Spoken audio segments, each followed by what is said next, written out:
यह लड़का डॉल्फिन को खिलाने के लिए एक छोटी मछली पानी में फेंकता है, लेकिन डॉल्फिन मछली को खाती नहीं बल्कि वापस लड़के को सौंप देती है। लड़का उसे खाने का इशारा करता है तो डॉल्फिन ने सिर हिलाकर अपना मुंह खोल दिया था, जिससे लड़का घबराता हुआ मछली को उसके मुंह के अंदर डाल देता है, जिससे डॉल्फिन खुशी से पानी को उछालने लगी थी। जब कोई नहीं देख रहा था तो लड़का डॉल्फिन को छूने के लिए धीरे से हाथ बढ़ाता है और डॉल्फिन भी उसको छूकर आनंद हो उठी थी। जब लड़का वहां से जाने लगा तो डॉल्फिन उदास हो जाती है, क्योंकि वो लड़के को बहुत पसंद करती थी। दरअसल एक दिन पहले जब लड़का एक्वेरियम में चुपके से घुसा था तो पहली बार अचानक डॉल्फिन को नजदीक से देखकर डर गया था, और जब भागने लगा तो जिज्ञासावश रुककर कांच के पास डॉल्फिन को देखने लगता है, जिससे वो आकर्षित होकर अगले दिन एक्वेरियम में शो देखने पहुंच गया था। लेकिन डॉल्फिन वहां पर नहीं थी, क्योंकि वो बहुत हिंसक थी जिसको कोई नहीं संभाल सकता था। लड़का निराश होकर जब हारमोनिका बजाने लगता है तो उसे सुनकर डॉल्फिन खुश हो जाती है। वो तैरकर लड़के के पास आती है, जिससे उत्साहित होकर लड़का रात को चुपके से एक्वेरियम में घुसकर हारमोनिका बजाने लगा था। डॉल्फिन उसकी धुन से आकर्षित होकर कूदने लगती है, लेकिन तभी गार्ड के जागने से जब लड़का भागने लगा तो वो फिसलकर पूल में गिर जाता है और बेहोश होने से पानी में डूबने लगा था। तभी बड़ी डॉल्फिन मुंह खोलकर लड़के को पकड़ लेती है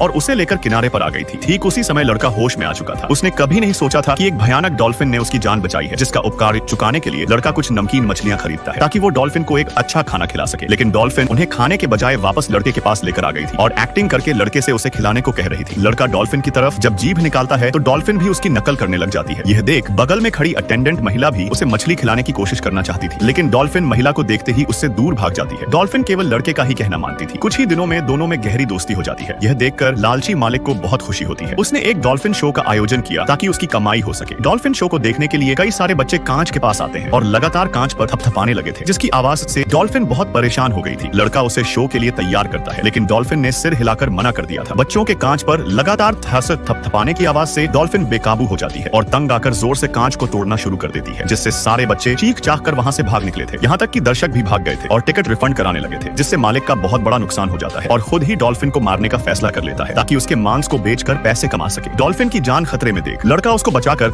वापस समंदर में छोड़ने का फैसला कर लेता है। ड्राइवर पहले से ही नीच मालिक से नफरत करता था, इसलिए वो लड़के की मदद करने के लिए तुरंत राजी हो जाता है। दोनों ने क्रेन लाकर डॉल्फिन को बड़ी मेहनत से ट्रक पर चढ़ा दिया था। इसके बाद वो लोग समंदर की ओर चल पड़े थे, लेकिन लंबे समय तक पानी से दूर रहने पर डॉल्फिन का शरीर सूखने लगा था। पूरे रास्ते में लड़का उसको सहलाता और दिलासा देता रहता है। आखिरकार वो जल्द ही समंदर किनारे पहुंच जाते हैं, लेकिन तभी लालची मालिक भी वहां पर आ गए थे और डॉल्फिन को खींचने की कोशिश करते हैं, लेकिन ड्राइवर ने गाड़ी को सीधा समंदर में ले जाकर डॉल्फिन को खुला छोड़ दिया था, जिसमें डॉल्फिन धीरे धीरे तैरकर दूर जा रही थी। लड़का तेजी से दौड़कर डॉल्फिन को इशारा करता है और किनारे पर आकर डॉल्फिन से अंतिम विदाई लेता है। लड़का अपना दुख दबाकर चट्टान पर चढ़ गया था और इशारा करने लगा था। उसके इशारों को डॉल्फिन समझ जाती है और पानी से छलांग लगा देती है। यह नजारा देख मालिक तो दंग रह गया था और पछतावा होने लगा था कि वो इतने प्यारे जानवर को मारने वाला था। वो अब समझ चुका था कि असल में जानवर डरावने नहीं होते बल्कि इंसान होते हैं।